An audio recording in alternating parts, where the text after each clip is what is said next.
오래전 보스턴에 스트로사라고 하는 청년이 있었습니다.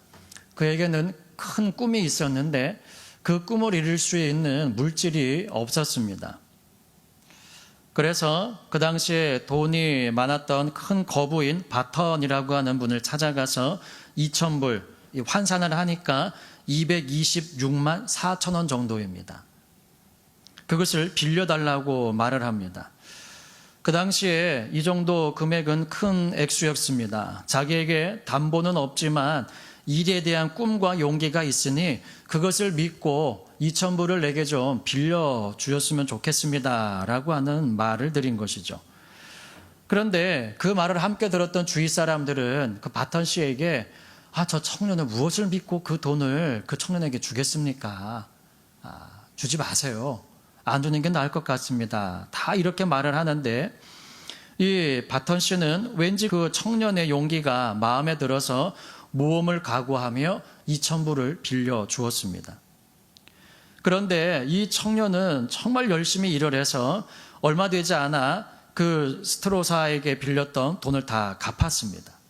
그리고 그 일이 있은 지 10여 년이 지났을 때에 미국의 대경제공황이 일어났습니다. 근데 그것은 바턴 씨도 피해갈 수 없었습니다. 파산일보 직전이었을 때에 이 사실을 알게 된 스트로사는 바턴 씨를 찾아가서 당신이 빚진 돈 7만 5천 불을 내가 갚아주겠습니다 라고 말을 했습니다.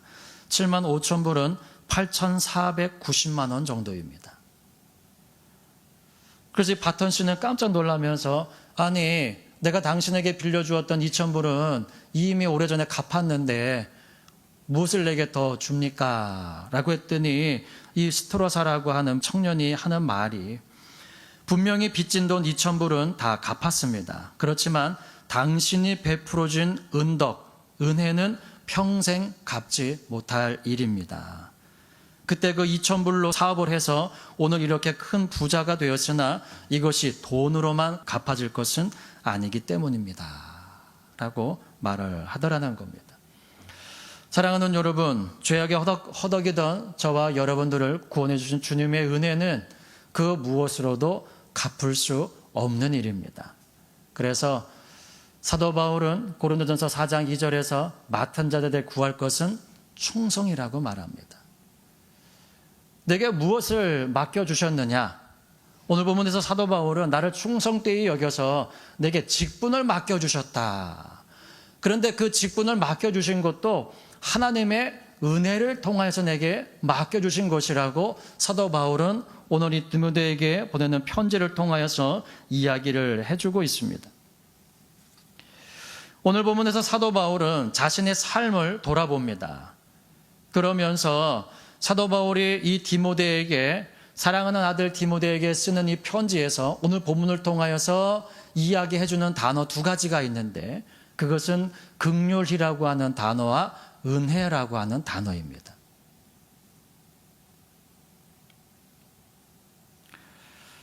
사도 바울은 오늘 본문 13절과 16절에서 자신의 삶을 돌아보며 자신이 긍휼을 입은 것은 다시 말하면 불쌍히 여김을 받은 것에 대해서 설명을 하고 있는데 우리 먼저 13절만 다시 한번 합독해 보시겠습니다. 시작. 내가 전에는 회방자여 핍박자여 포행자이었으나 도리어 긍휼을 입은 것은 내가 믿지 아니할 때에 알지 못하고 행하였음이라. 아멘.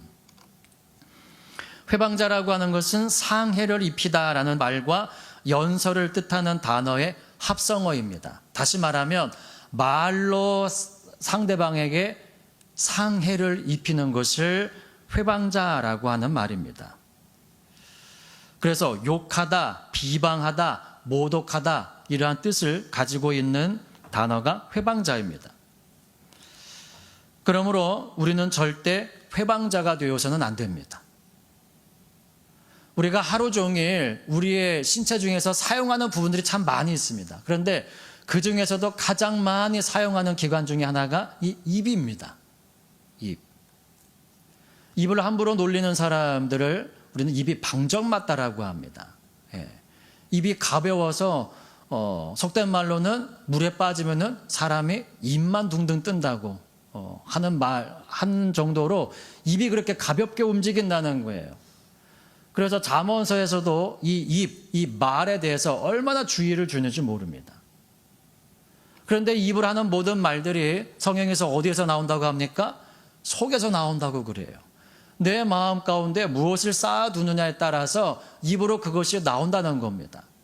바리새인들과 당시의 서기관들은 행실, 예수님께서 손 씻지 아니하시고 식사 자리에 앉으시는 것을 보면서 이상하다 여기며 비방을 하고 모독을 하는데, 예수님은 사람의 입으로 들어가는 것, 씻지 않은 손으로 먹는 것이 사람을 더럽게 하는 것이 아니라 사람의 속에서 나오는 것이 그 사람을 더럽게 한다라고 말씀을 해주시죠.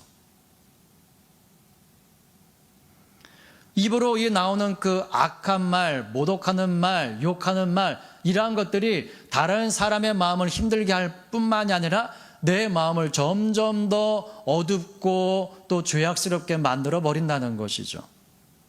그러므로 우리는 성경에 뭐라고까지 말합니까? 내 입에 재갈을 물린다라고 말을 해요. 그래서 실제로 어떤 목사님은 강가에서 매끈한 돌을 주워가지고 깨끗이 닦고 또 물에 삶아가지고 입에 넣고 다니신 분이 계십니다. 그 말씀을 생각을 하면서 내가 말할 때마다 내 입에 재갈을 물린다라는 것처럼 그 돌을 입에 머물고 다니면서 사람들에게 비방하는 말, 악한 말, 그리고 허물을 들춰내는 말, 이런 말을 하지 않기 위해서 어떻게 보면은 아니 그 재갈을 먹인다는 게 그런 뜻이야 라고 할 수 있지만 정말 그 말씀대로 살고 싶기 때문에 정말 내 입을 조심해서 사람들을 칭찬하고 세워주고 하나님을 찬양하고 영광 돌리는 그러한 말만 하고 싶은 마음에 그렇게 행동하시는 것이죠. 그러한 정신이 우리에게도 필요한 것입니다. 그런데 교회 안에서도 보면 다른 사람들에게 말로 해를 입히는 경우들이 많이 있습니다. 은혜를 받았다고 하면서도 순간 은혜를 쏟아버리고 다른 사람 말하면서 비방하고 욕하고, 아유 어제 말이야 집사님이 내게 이런 말 하는데 아유 난 그 집사님 나 그런 줄 몰랐어 뭐 이러면서 비방을 한다든지 다른 사람의 허물을 들춰낸다든지 이런 일을 할 때가 많이 있습니다. 이거는 사실 은혜 받은 심령이 아닙니다. 은혜를 내 안에 받았으면 내가 은혜 받았습니다라고 한다면 은혜를 쏟아내야죠. 왜? 마음에 가득한 것을 입으로 말하는 거니까. 근데 내가 은혜를 받았습니다라고 하면서도 다른 사람의 허물을 들춰내는 것은 그 은혜가 쌓여 있는 게 아니죠.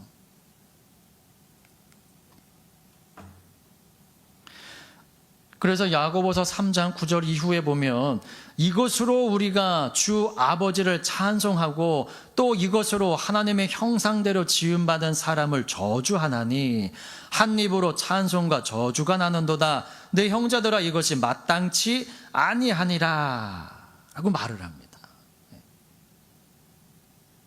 마땅하다, 마땅치 아니하다, 마땅치 아니하다. 한 입에서 찬송과 저주가 나올 수 없다. 그러면 우리는 어떤 일에 사용이 되어야 되겠습니까? 찬송하는 일이에요? 아니면 저주하는 일이에요? 찬송하는 일이에요.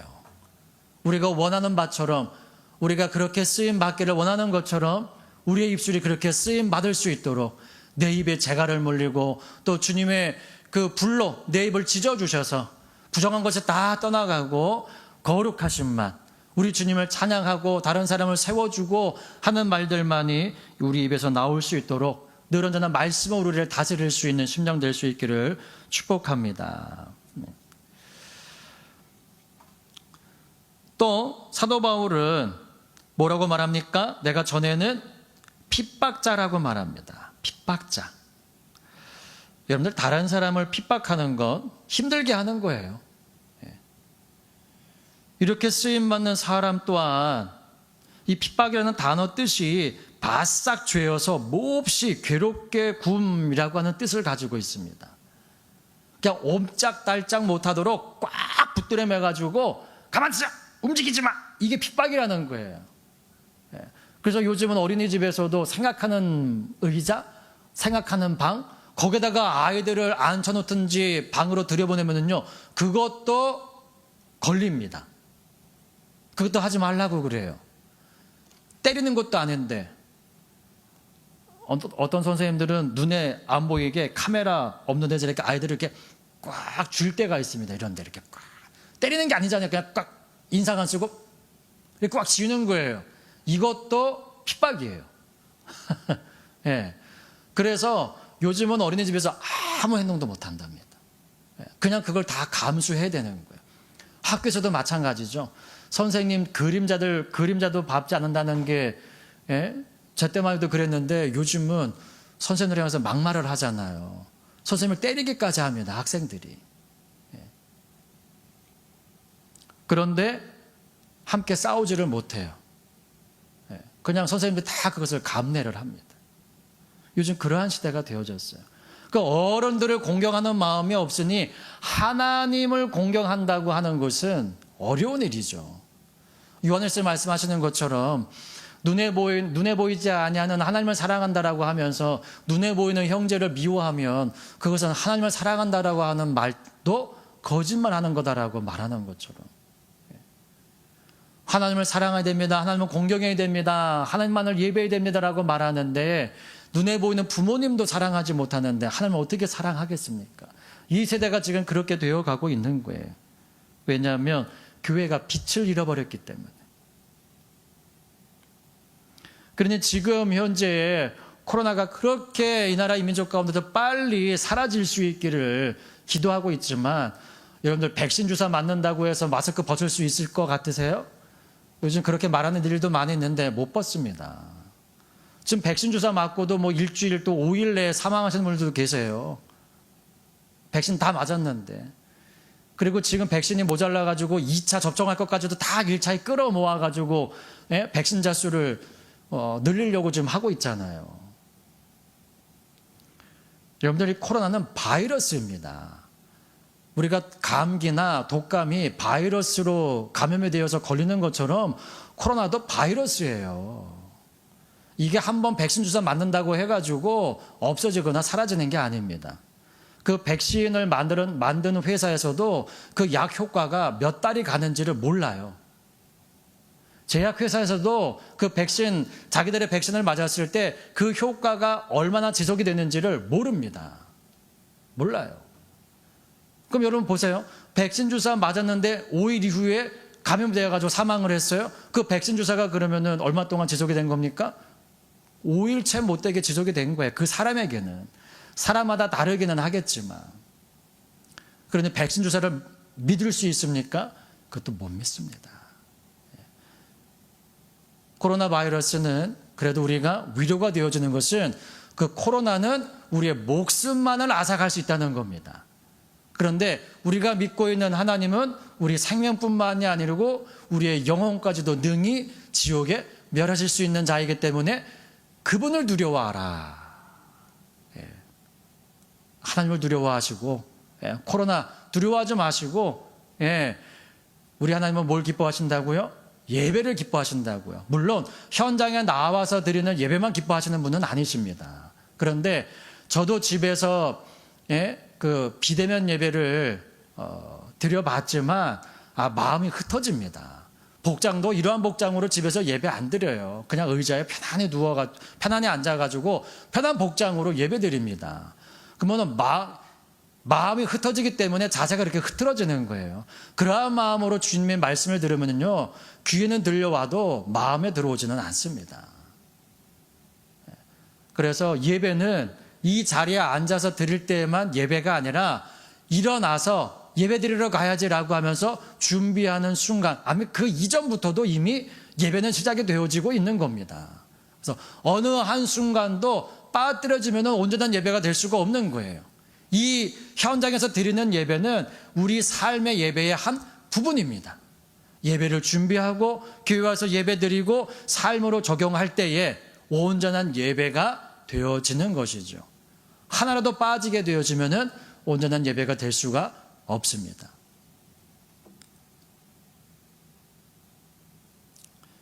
그러므로 우리의 말하는 것과 우리의 행동하는 것이 하나님을 욕하거나 또 하나님의 예배를 방해하는 그러한 일이 되지 않을 수 있기를 예수님의 이름으로 부탁을 드립니다.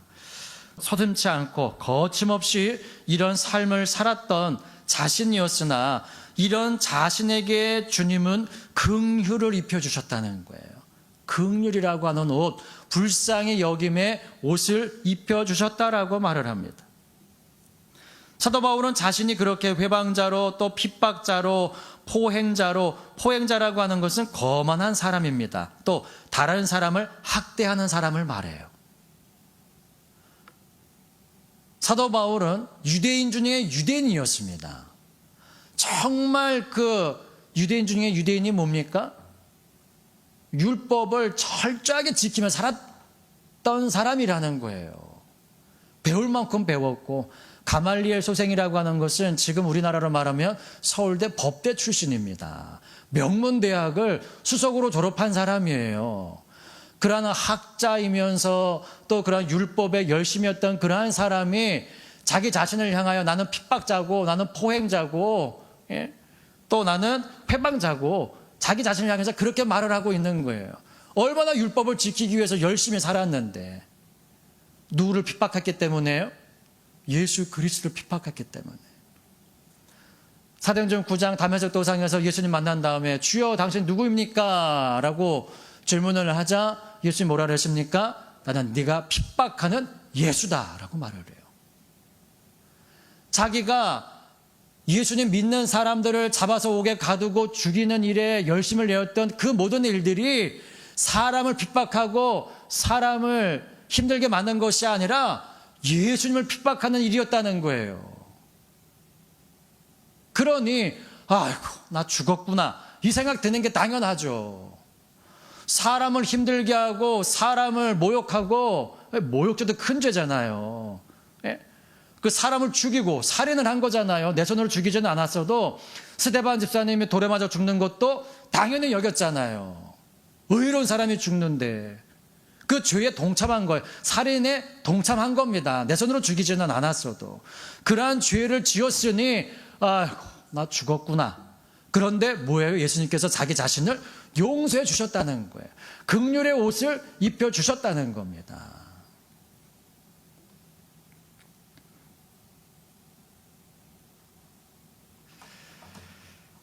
이 사도 바울이 자신이 이렇게 긍휼을 입게 된 이유에 대해서 세 가지로 설명을 합니다. 그 첫 번째는 13절, 우리가 좀 전에 읽었었는데요. 13절 후반절에 보면은 뭐라고 그러냐면은 내가 믿지 아니할 때에 알지 못하고 행하였음이라 라고 말합니다. 알지 못하고 행한 자는 좀 덜 맞고 알면서도 행한 자는 많이 맞는다라고 말합니다. 근데 이 사도 바울이 자기 자신이 긍휼을 입어서 내가 불쌍히 여김을 받고 용서함을 받게 된 것은 내가 믿지 아니할 때, 예수님을 믿지 아니하고 그분을 알지 못할 때에 행한 일들이기 때문에 내가 용서함을 받았다는 거예요. 다시 말하면 이 말을 디모데에게 쓰는 편지가요, 로마 감옥에 갇혀서 언제 죽을지 모르는 감옥에서 쓴 편지입니다. 그러니까 거의 마지막 순간에 자기 자신의 뒤를 돌아보면서 회고하듯이 쓴 편지예요. 그러면은 이 마지막 순간에 자기가 디모데에게 이렇게 말하는 것, 내가 믿지 아니할 때에 알지 못하고 행한 일이다라고 말하는 것은 믿고 난 이후에는 이러한 일을 했다 안 했다? 안 했다는 거죠. 예수 그리스도를 아는 지식이 가장 고상함을 인함이다 라고 하면서 자기 자신이 지금까지 열심을 내서 취했던 그 모든 지식, 이 모든 것들을 다 버립니다. 심지어는 배설물처럼 여겼어요.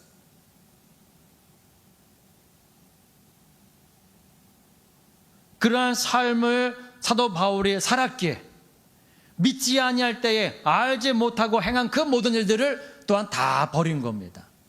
그때부터는 예수님을 위해서 자신의 생명도 아까워하지 않을 정도로 열심히 달려가는 자가 되어졌다는 것이죠.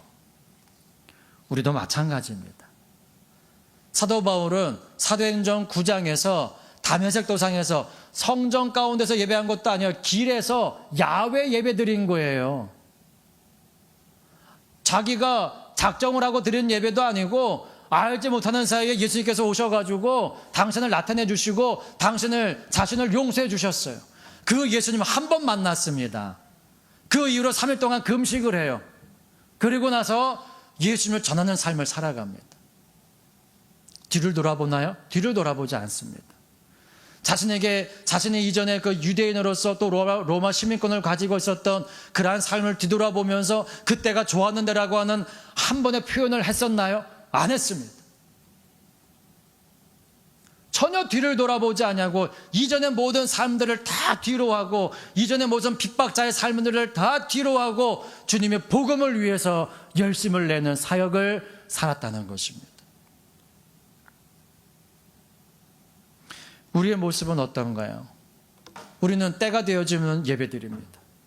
매일 새벽 예배를 드리고 주일이면은 주일 성소라고 말씀하셨으니 주일은 지켜야지 라고 하는 마음으로 예배를 드리는데 우리의 삶은 얼마나 변화되어지고 사도 바울의 고백과 같이 내가 믿지 못할 때에 알지 못하고 행한 일이기 때문에 나를 용서해 주셨다고 나를 불쌍히 여겨주셨다고 말을 한다면 우리는 과연 알기 때문에 믿으면서 주님을 위해서 살아가고 있는가 아니면 오늘도 우리는 여전히 범죄함 가운데 연약함 가운데 거하고 있느냐라는 것입니다.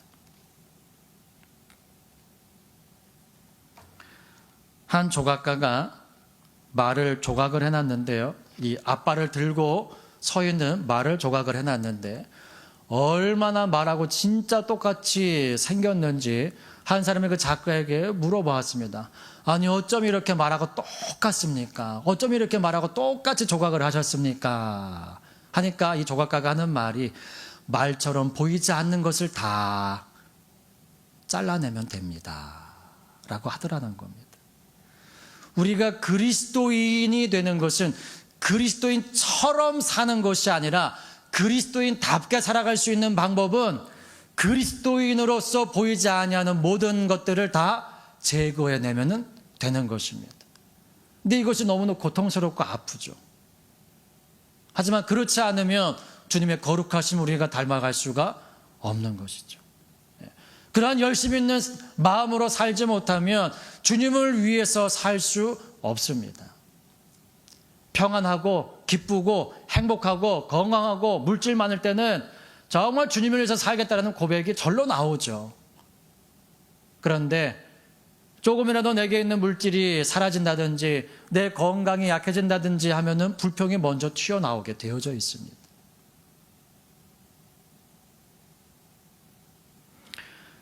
전도서 3장 11절에서는 사람에게 영원을 사모하는 마음을 주셨느니라 라고 말합니다. 그 영원을 사모하는 마음. 그런데 영혼을 사모하는 마음이 세상 것으로 가려짐으로 말미암아 볼 수가 없어 있는 줄도 모르며 살아가는 인생들이 너무나 많이 있습니다. 그러나 하나님께서는 우리에게 빛을 비춰주셨어요. 그래서 그 빛으로 말미암아 나를 돌아보게 하시고 그 빛이 우리에게 뭐가 되어줍니까? 길이 되어지잖아요. 또 우리의 등이 되어주잖아요. 하나님의 말씀이. 그래서 천국으로 올곧게 걸어갈 수 있도록 오늘도 우리를 그 빛으로 인도하고 계십니다. 다른 데 두리번 거리면서 내가 뭐 얻을 것 없나, 내가 뭐 취할 것 없나 바라보지 마시고 그 빛을 향하여서 또 그 빛을 통하여서 천국으로 오늘도 열심히 달려갈 수 있는 저와 여러분들 될 수 있기를 축복합니다. 사도 바울이 자신이 긍휼을 입게 된 이유에 대해서 두 번째는 이렇게 설명을 합니다. 16절 합독해 보시겠습니다. 시작. 그러나 내가 긍휼을 입은 까닭은 예수 그리스도께서 내게 먼저 1절 오래 참으심을 보이사 후에 주를 믿어 영생 얻는 자들에게 본이 되게 하려 하심이니라. 아멘. 자, 두 번째 사도 바울이 말하는 내가 긍휼을 입은 까닭은 예수 그리스도께서 내게 먼저 1절 오래 참으심을 보이셨다는 거예요. 그렇게 핍박자요, 회방자요, 포행자로 살아갔던 자기 자신을 주님이 기다리고 오래 참아오셨다는 거예요. 그래서 내가 용서함을 받을 수 있었다는 겁니다. 구약시대에 보면은요, 하나님께서 죄를 지었을 때에 그 즉시 징벌하시는 경우들이 많이 있습니다. 근데 오늘날 하나님께서 그렇게 징계하신다면요, 아마 우리는 하루에도 수십 번, 수백 번 죽음을 당할 거예요.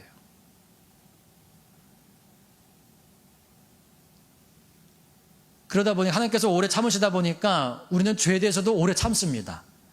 여러분들 죄가요, 그 즉시로 회개하지 않으면은요, 하루 지난 다음에 아유 또 죄 지었네, 아유 오늘 자기 전에 회개해야지, 이런 마음은 갔는데요, 자기 전 누워가지고 나 오늘 뭐 잘못한 거 뭐 있지 생각을 했을 때 떠오르는 것들도 있지만 떠오르지 않는 것도 많이 있어요. 그 죄는요, 쌓아놓을 것이 아니라, 오래 참아야 될 것이 아니라 그 즉시 회개하는 게 가장 좋습니다. 왜냐면 자꾸 잊어버려요, 죄를. 이 예수님의 오래 참으심의 마음을 베드로도 말을 하죠. 베드로서 3장 8절 9절에 사랑하는 자들아, 주께는 하루가 천년 같고 천년이 하루 같은 이 한 가지를 잊지 말라. 주의 약속은 어떤 이에 더디다고 생각하는 것 같이 더딘 것이 아니라 오직 너희를 대하여 오래 참으사 아무도 멸망치 않고 다 회개하기에 이르기를 원하시느니라. 베드로도 주님이 참으심으로 말미암아 용서함을 받고 은혜를 받고 다시 세워졌잖아요. 그것도 한 번도 아니고 두 번도 아니고 세 번씩이나, 그 마지막 세 번째는 저주하고 맹세까지 했던 자인데 주님께서 용서해 주셨잖아요. 그 마음으로 고백하는 겁니다. 모두가 다 회개하기에 이르기를 원하시는 마음으로 지금도 오래 참고 계신다. 그러므로 나오라는 거예요. 사도 바울도 사람들을 초청하잖아요. 15절에 보시면은, 15절 합독해 보실까요? 본문 15절 시작. mit보다 모든 사람이 받을 만한 이 말이요, 그리스도 예수께서 죄인을 구원하시려고 세상에 임하셨다 하였도다. 죄인 중에 내가 괴순이라. 죄인 중에 우두머리인 나까지도 용서해 주신 그분은 찾아오는 모든 사람들을 다 용서해 주실 수 있는 분이라는 거예요. 그러면 오라는 겁니다. 오라는 거예요. 오래 참으사 지금도 모든 사람이 회개하게 이르기를 원하시는 그 마음으로 주님이 오늘도 기다리고 계시니 오라는 겁니다. 그리고 자기 자신을 긍휼히 여기시고 용서해 주신 세 번째 이유, 16절 후반전에 뭐라고 그럽니까? 주를 믿어 영생을 얻는 자들에게 본이 되게 하시려고. 나 같은 자도 용서해 주셨어요. 그러니 당신이 주님을 찾고 찾으면 당신은 분명히 용서받을 겁니다. 나 같은 자도 우리 주님이 오래 참으사 용서해 주셨어요 라고 하는 말입니다. 그런데 이렇게 용서해 주신 것만으로도 사도 바울, 또 우리는 너무나 감사한 일인데 사도 바울이 뭐라고 하느냐? 오늘 보면 12절입니다. 12절 합독하십니다. 시작. 나를 능하게 하신 그리스도 예수 우리 주께 내가 감사함은 나를 충성되이 여겨 내게 직분을 맡기심이니. 아멘.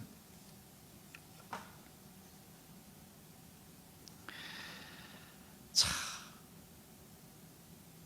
손영원 목사님이 자기 두 아들 동인군과 동신군을 죽였던 안재선이라고 하는 그 학생, 죽여도 시원찮고, 근데 그 법정에서 사형 선고를 받고 이제 사형 집행을 해야 되는데 손영원 목사님이 편지를 보냅니다. 내가 그 청년을 내 아들 삼을 테니 용서해 달라고. 그래서 사랑의 원자탄이라고 하잖아요. 손영원 목사님을 향하여서. 그러면서 뭐라고 감사 기도를 하나요?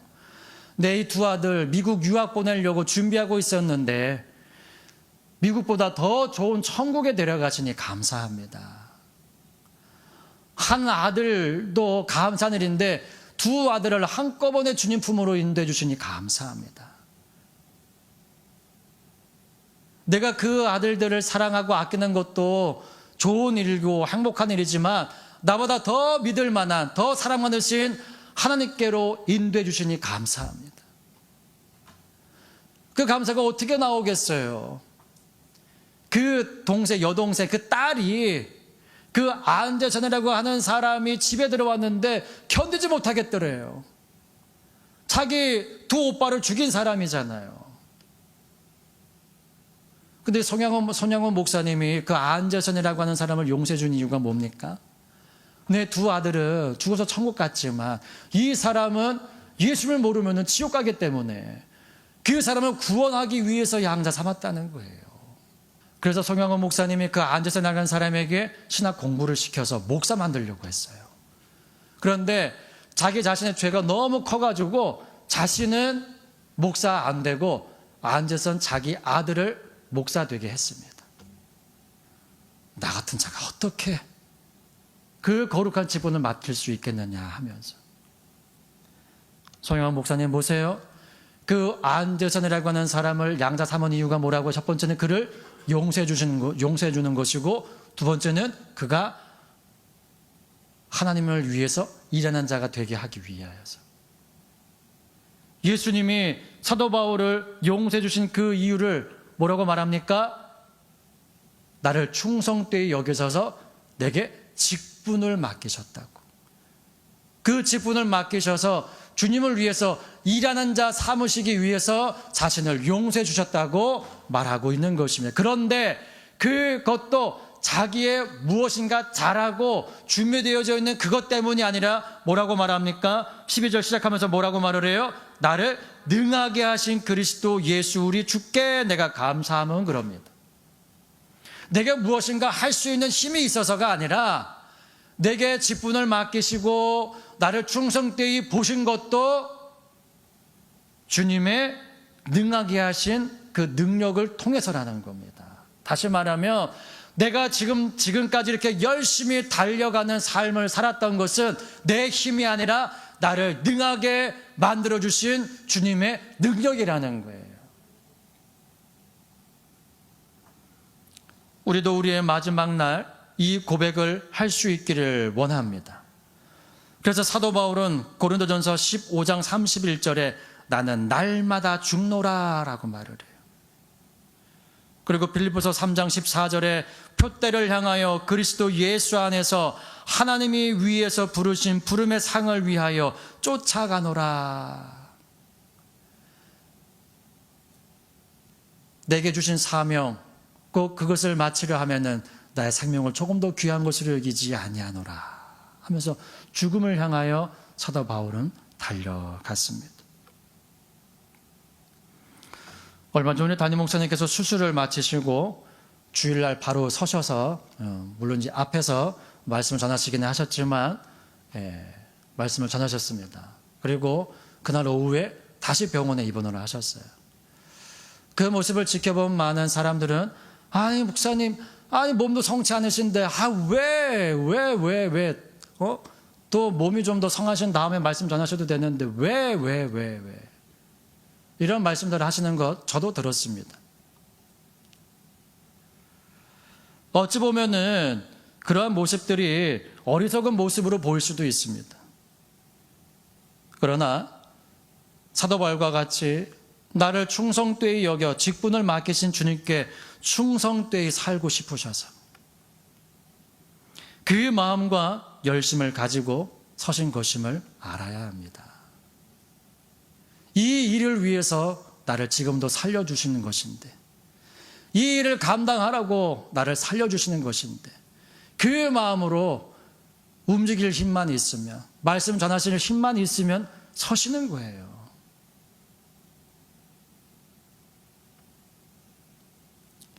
또 예수님께서 본을 보여주셨듯이 주를 믿어 영생 얻는 자들에게 본이 되게 하시려고 우리는 주님을 위해서 살아야 됩니다.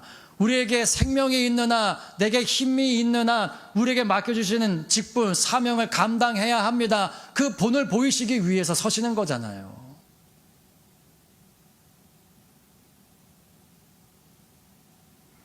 우리는 그 모습을 보면서 평가할 것이 아니라 나도 저렇게 살아가야지. 사도 바울 닮고 싶으셔서 그렇게 열심을 내시는 모습을 보면서 나도 우리 담임 목사님 닮아 저렇게 살아가야지라는 마음을 갖는 게 당연한 거죠.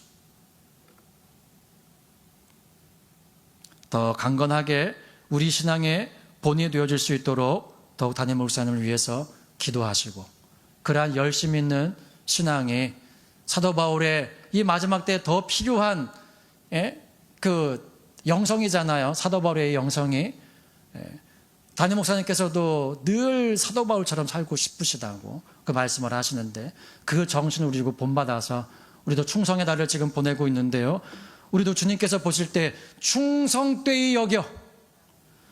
우리는 비록 힘이 없고 나약한 존재고 믿음도 흔들리고 예배도 불성실하게 드릴 때 많이 있고 예배도 빠질 때 많이 있는데, 그럼에도 불구하고 우리를 충성되이 여겨 우리를 용서해 주시고 나를 긍휼히 여기사 내게 거룩의 직분을 허락해 주신 그 주님 앞에, 그 세우신 이 우리 보라섬께 이 자리에서 우리가 가정에서 충실하는 것처럼 교회 안에서도 충성하여져서 마지막 날 잘하였도다 착하고 충성된 종아 하는 그 칭찬을 받을 수 있는 그날뿐만이 아니라 순간순간 매일매일 한 주 한 주 매달마다 그러한 칭찬이 계속 이어질 수 있는 저와 여러분 될 수 있기를 예수님의 이름으로 축복합니다.